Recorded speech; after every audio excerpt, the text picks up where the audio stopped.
Welcome back to Yahoo Finance Live. Podcast host Joe Rogan is speaking out after several artists, including Neil Young and Joni Mitchell, pulled their music from Spotify over comments, COVID misinformation that was made on his podcast. Rogan taking to Instagram over the weekend, responding to some of that criticism. Take a listen. My pledge to you is that I will do my best to try to balance out these more controversial viewpoints with other people's perspectives so we can maybe find a better point of view. I don't want to just show the contrary opinion to what the narrative is. I want to show all kinds of opinions so that we can all figure out what's going on, and not just about COVID, about everything. Spotify also responded over the weekend by taking measures to add new platform rules and warning disclaimers to podcast episodes about COVID-19. Spotify CEO Daniel Elk saying, in part, in a statement, personally, there are plenty of individuals and views on Spotify that I disagree with strongly. We know we have a critical role to play in supporting creator expression while balancing it with the safety of our users. In that role, it is important to me that we don't take on the position of being content censor while also making sure there are rules in place and consequences for those who violate them. For much more on this, let's bring in Axios media reporter Sara Fischer. And Sara, it kind of felt like watching this over the weekends that this could really blow over. We saw Neil Young first, and then Joni Mitchell, some other artists kind of starting to weigh in. Has Spotify been able to contain this with that statement coming from Joe Rogan as well as the company, or do you think that there's still more to come? I think it's a little bit of both. I think there's still more to come, so long as any tech platform is trying to figure out how they manage content moderation in an era where we don't have updated internet regulation. There's going to be these types of issues. But I think they were able to push off a lot of the concern with the announcements that they had on Sunday. Primarily, they finally unveiled their content policies. One of the big issues with Spotify that people had said was, we don't even know how you regulate content. Well, they finally put forth their rules. And luckily for Spotify, once they put forth their rules and once they said they were making some changes, adding labels to conversations about COVID, they didn't lose their top podcaster, Joe Rogan. I think this could have been a massive story and a huge problem for Spotify if Joe Rogan responded negatively. But he didn't. He said he agreed with the changes that Spotify was making and that moving forward, he would try to present more sides of the story.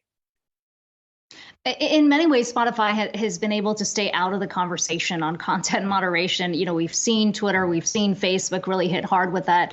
How much of this kind of opens this big can of worms, if you will, though? I mean, sure, Joe Rogan responded saying, look, I understand there needs to be a balance here. And yet there's artists out there who are saying, we're going to think twice now about, posting our music or allowing Spotify to post our music.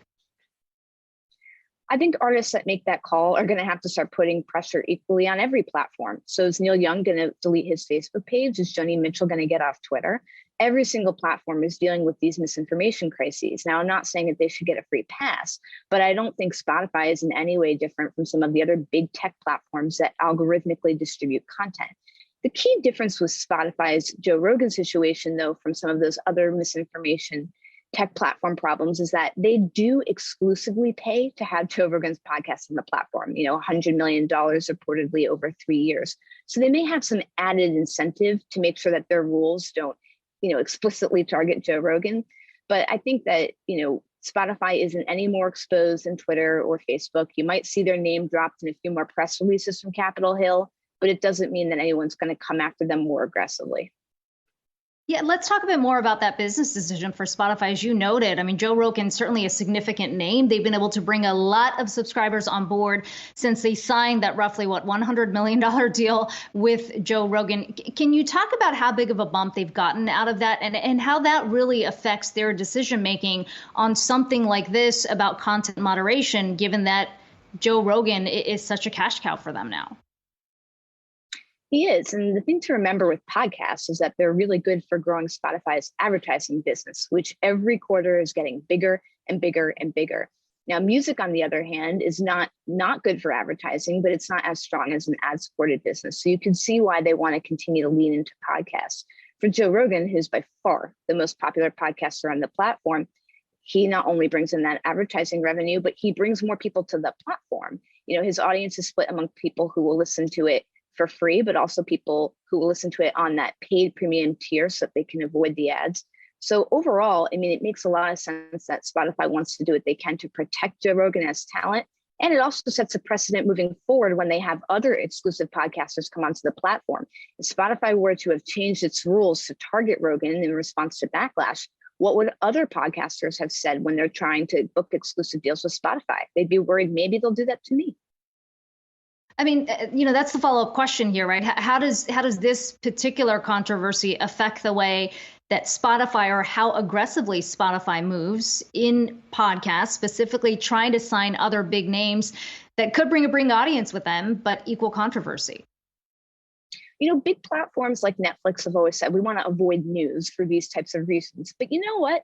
You can't really avoid this type of saga, even if you try to avoid news. Look at Netflix. They had a huge boycott and a huge backlash against comments made by Dave Chappelle. Dave Chappelle's a comedian. He's not a newsmaker. Joe Rogan's not a journalist. He's really entertainment. And yet he's still having these issues because he's addressing some sensitive topics. And so I don't think this is going to stop Spotify or Netflix or any other platform from trying to book exclusive talent because it's good for their business. And I don't think it's going to, change fundamentally the way that they moderate content. I think it just forces them to be more transparent about where they hold the line. And I think as Spotify CEO Daniel Ek clarified yesterday, they have to now be more transparent about the way they enforce those policies so that no one's caught off guard. We'll certainly be watching how this all plays out. Axios media reporter Sara Fischer, appreciate you joining us today.